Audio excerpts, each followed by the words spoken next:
we've got some of our panel members up here, and we can hear what kind of questions they ask each other. But more importantly, we'd like to hear what questions you have and address any one of the specific panel members or the panel members as a group to see where we can go, because you're hearing so much information that's on the forefront. If you think that most physicians know all this information that you heard today, it's probably not true, okay? This is a very avant-garde presentation on all fronts, and it represents the future. So we had the question, how many of you earlier have had a targeted prostate cancer biopsy? Anybody in this room? Two, okay. So how many of you have had multiple biopsies or biopsies at all? So some, 3, 4. So most people haven't had targeted biopsies that have been diagnosed today with prostate cancer. So one important thing I think for this group is to spread what you've heard today and raise questions.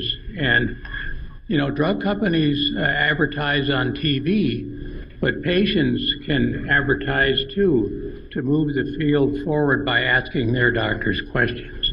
So I'll leave it open to you now, all, to ask any questions you'd like to ask of the panelists. MRIs have been around a long time. What's taken so long? Yeah, really good question. We've been using MRIs since 2004. And that, in fact, that's when people started using them. So the Lille group started then. They published in 2006 in J-Roll and showed accuracy rates identical to those shown in the Promise, in the Lancet paper last week. So the knowledge has been there a long time.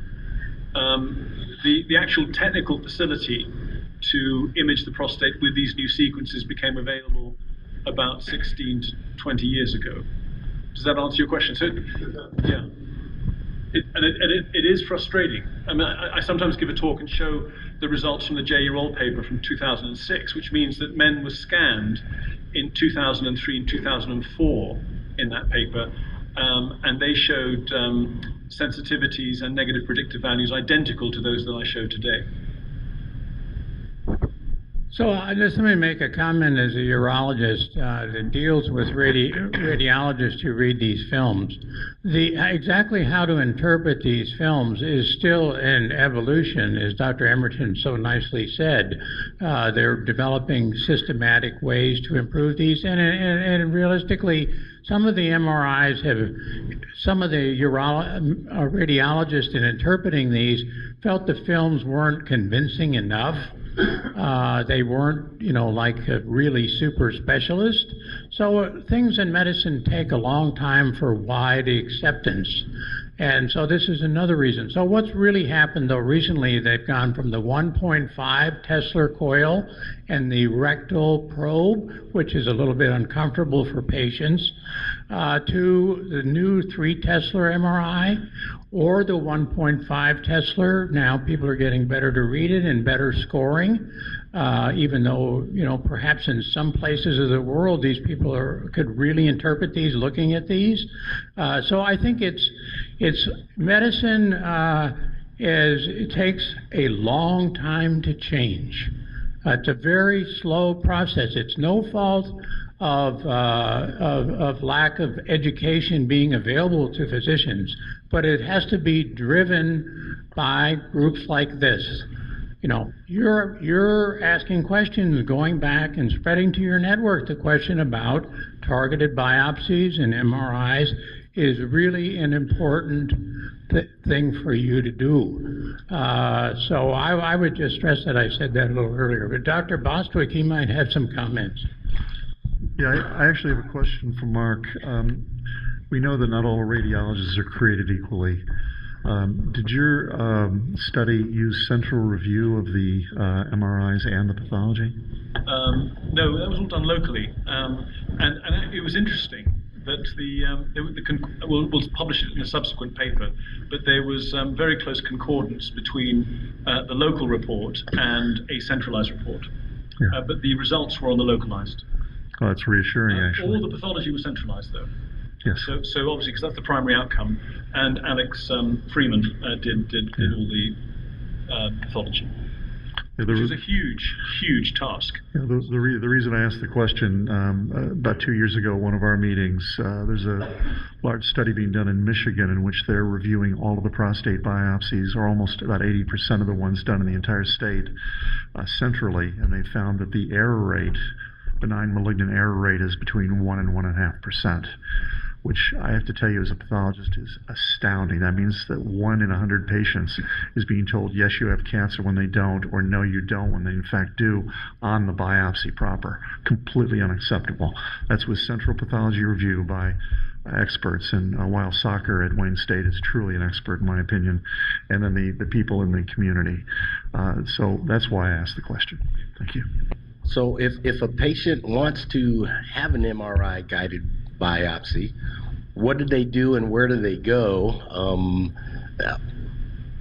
Do they just insist on it by their, from their urologist, or how do they go about accomplishing that task? There's a nice flight to London tonight at 8 p.m. Yeah. We would be happy to help. Yeah. So, there are clinical trials going on. We have some at the National Cancer Institute. I'm sure there's other regional institutes that have MRIs as part of clinical trials that could be part of this. And I think that engaging your insurance company on this is worth doing. It does happen in private practice or the real world. So I imagine there is some reimbursement of it. Well, I can't speak to that personally. Let me just throw in one thing, and a general comment to that is that's one of the things that we're most worried about is how do you do this? And I was talking to Mark a little bit earlier, so tomorrow with the I-Team launch of the I-Team prostate cancer, that becomes mission number one, is how do we get every physician to acknowledge this and that and so forth like that. And somebody just said it last night, which is, to quote Nancy Reagan, just say no. I'm not taking a biopsy before you do an MRI. No, I'm not. And if you won't do it, we'll go somewhere else. But two other comments about that is the AIDS patients changed the world. They changed the FDA by a whole bunch of actions, some of which were nice and some of which were not so nice. Then the women came along with breast cancer, and they changed the world again. The men, for whatever reason, haven't done that. Of all people who should be organizing and could be organizing, we're going to try to lead that charge, not just here, but around the world. For individuals that have advanced cancer, specifically metastasized castration-resistant prostate cancer, I know that Dr. Boswick, you mentioned a trial drug, but could you guys each tell us which one of the trial drugs or methodologies you guys is most favorable or you're most excited about and why? I think it's really way too early to recommend our approach. It doesn't reach the level of, scientific evidence. With that said, if I had castrate-resistant prostate cancer and I had tried everything else, this is something that I probably would, using the golden rule of medicine, which is treat my patients the way I would want to be treated. I think that this is something that I would give a try, even if in its current early form. But if there is a good clinical trial that it has good that foundation associated with it, I'd probably go with that before doing what we're doing. So let me actually provide you the algorithm by which we approach patients, because we divide them up based on probabilities of individual patient benefiting. So a patient comes in with advanced metastatic castrate-resistant disease, and if they have not seen second-generation anti-androgens, they get, our primary recommendation is to get on what we call the Dynamo trial. And I mean, so we optimize the hormonal therapy, and we get a biopsy before and after. The response in the biopsy after allocates patients into groups that are either at very high risk for early progression and getting into trouble, or more likely to have their disease under control for years. And we allocate the therapy proportionally. In the patients with the favorable risk, they tend to be the indolent diseases, even though they're castrate resistant and in bone, and they go to serial bone targeting therapies and immunotherapy strategies. They target the microenvironment. We think they're microenvironment diseases. The other group is genetically unstable, we believe, and they get platinum-based therapies as initial induction, get a biopsy after, and then depending on that, they can go down the path which the biology shows. If there are epigenetic changes, bromodomain or EZH2 inhibitors. If they have PI3 kinase alterations in PTEN, there's a PI3 kinase inhibitor trial. And if they have germline or somatic alterations in ATM or BRCA2, they actually go to a trial of platinum induction, carboplatinum induction, in consolidation with olaparib. So there's a strategy of going forward. By sequencing these tumors serially, you occasionally stumble on an unexpected low-frequency event in the tail, the small tail of alterations, and if we find one that's actionable and we have a drug that hits that target, we offer them that drug as well, and they go to our phase 2 unit with targeted therapies that have that. Those are unusual. Mutational landscape of prostate cancer is relatively barren. The subset of patients who are in the aggressive variant, we specifically avoid immunotherapies on them, because that's a subset that we believe from the large randomized trial with immune checkpoint blockades that not only don't benefit but can be harmed. There's some suggestion of accelerated growth in that subset. So that's how we would approach it. So it's not so much, it's trying to bin them into categories and enrich them with drugs that are probable to work for that subset. And each of these are done on trials. Two questions. First one is there a consensus of the panel on the advisability of focal therapy for people with limited and identifiable areas of prostate cancer? And the other question is there somewhere you can get a list of the top cancer treatment centers?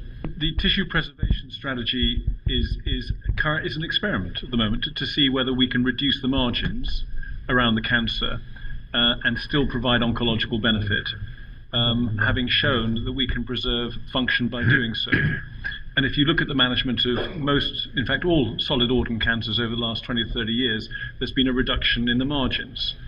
So we used to take out, when I was training, we used to take out the whole kidney. Now we do what we can to try and preserve it. And we did similar things in the breast, in most other solid organs. So this is just reenacting that process in the prostate. And that enactment is still in play about what lesion is appropriate to treat focally, what is the necessary margin.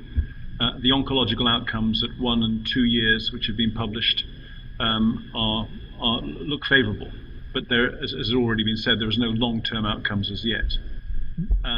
One could imagine focal therapy as a kind of part of a strategy, which might include surveillance.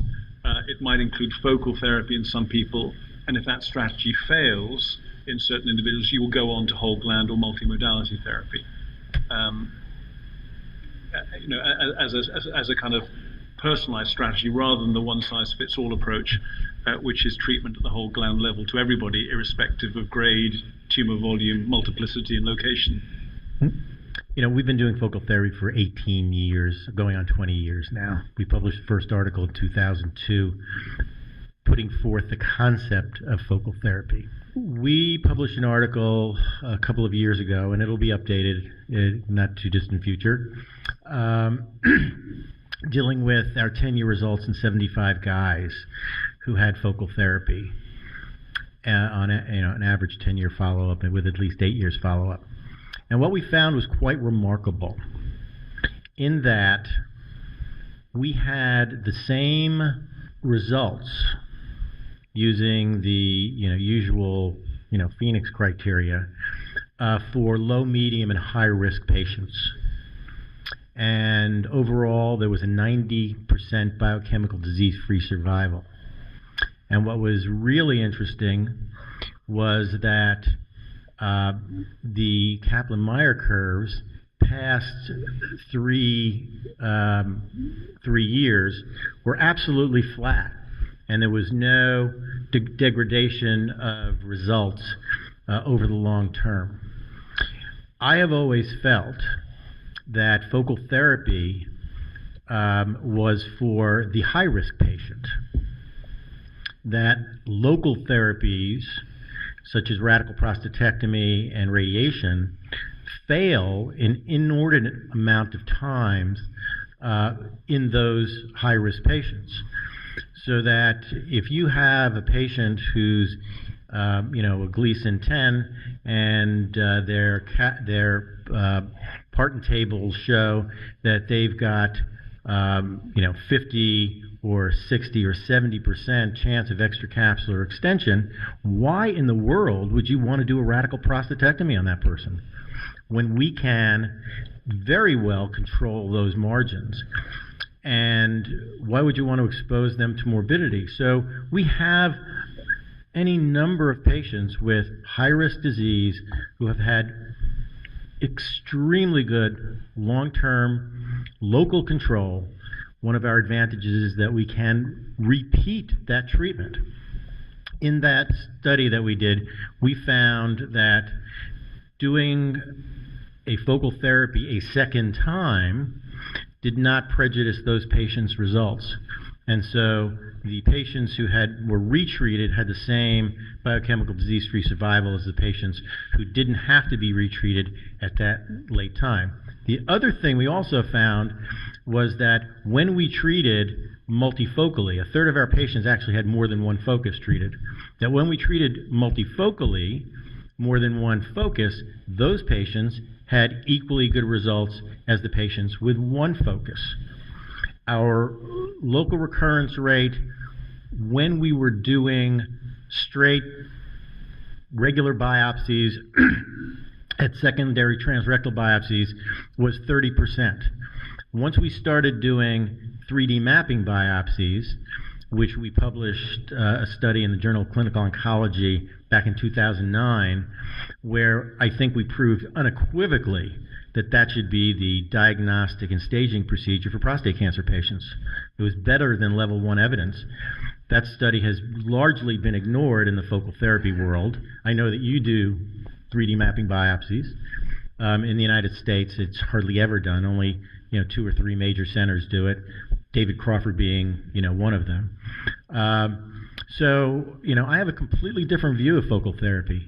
I don't think it's reserved for that, well, is it watchful waiting or not?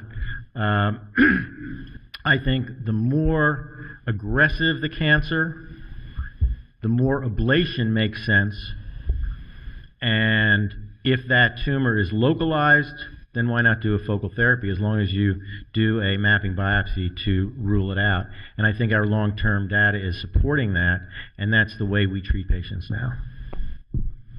Somebody can, jump across the table and hit me if they want, but that's the way we feel about it.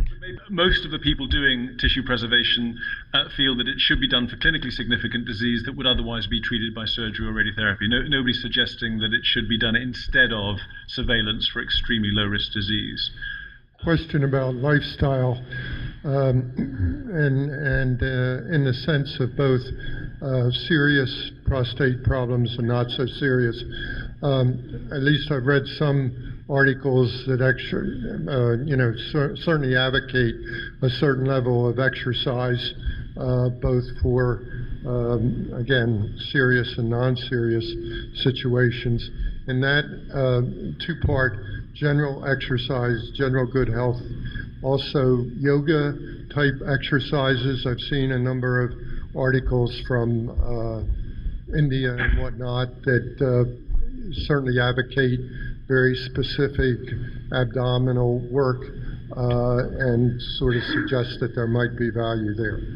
The AACR had a meeting about 2 or 3 years ago. I took my daughters to family medicine, interest in family medicine there, and one of the things they stressed and had evidence for and presented data on was the importance of exercise and diet for all of America, for that matter, but specifically in patients with cancer. And I think that there's increasing evidence with regard to the immune system and so forth, with regard to good general health, exercise, and diet. So I'd like to ask Dr. Lewis, what do you think about circulating tumor cells and I know you may even be doing some work on this, and circulating DNA in regards to monitoring focal therapy and giving patients comfort while undergoing these treatments? So I think we're all very sympathetic to the notion of focal therapy. But frankly, I don't know what the right experiment is to actually prove that it's going to help, because so many of the patients do well with no initial therapy and a delayed intervention. And my instinct tells me that it'll be some kind of an algorithm that comes out where interventions are rolled out over time as disease sort of evolves, and because it's just so hard to have an endpoint that shows improvement in survival when many people do well despite you. It's a real challenge. So that leads to the question is how are we going to go forward? Well, unfortunately or fortunately, we know one thing about circulating tumor cells and circulating DNA.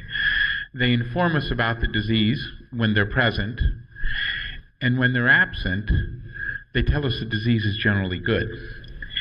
And with patients with localized disease, and especially the hormone-naive patients, the circulating DNA, the way we currently measure it, is unable to be detected in significant amounts. Now, we've already gone, just to show you, and this is increasing at, like, the ability to discriminate is improving at 6-month intervals. But we've gone down to be able to sequence entirely from 5 nanograms down to 1 nanogram of DNA, and we think we'll be much lower than that. So I think we'll be going to earlier disease. But my suspicion is that this definition that Dr. Epstein spoke about earlier will come from understanding the biology. Some of these will never release DNA that we can detect in the blood, and the question will arise, are these cancers like they mean it, or are they cancer mimics?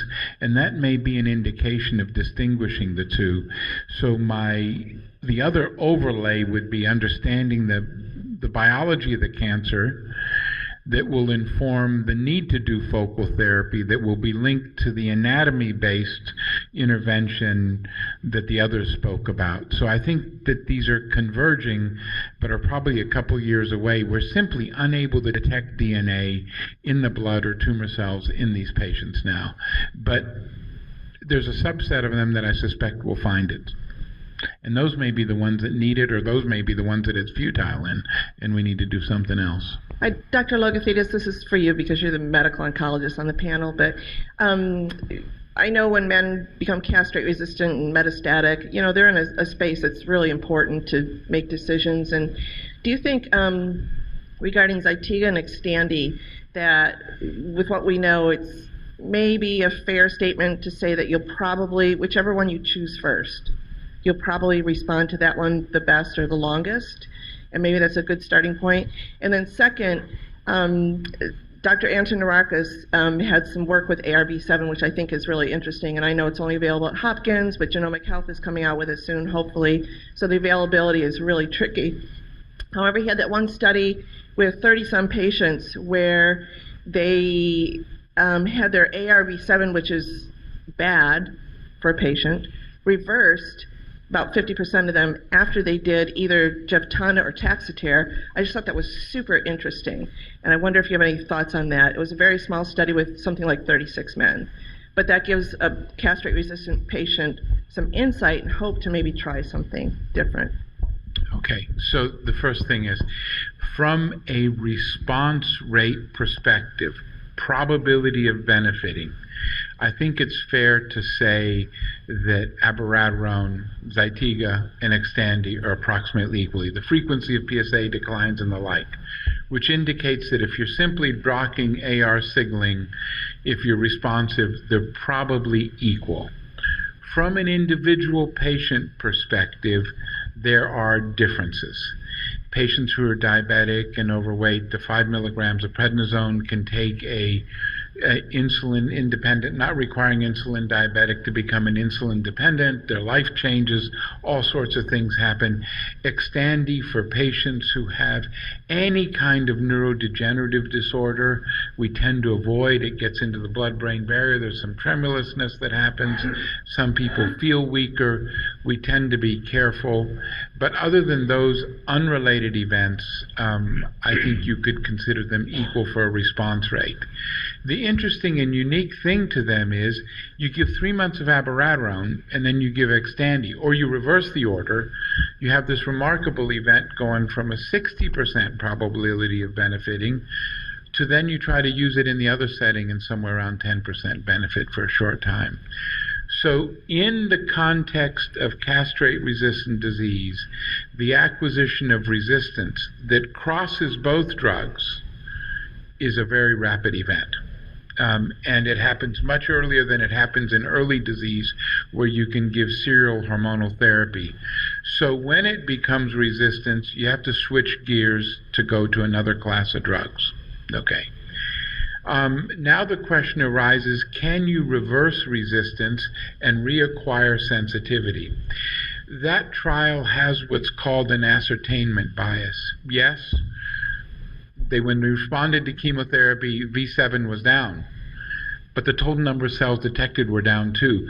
So it was absence of the ability to detect that colored those numbers a little bit, and it wasn't in the detectable subset. So there is a little bit of a problem, because if there's less cancer to assess and there's less tumor cells and DNA and the like to be able to measure, it may be less detected, but the implication of that paper that somehow they're reversing resistance is tenuous.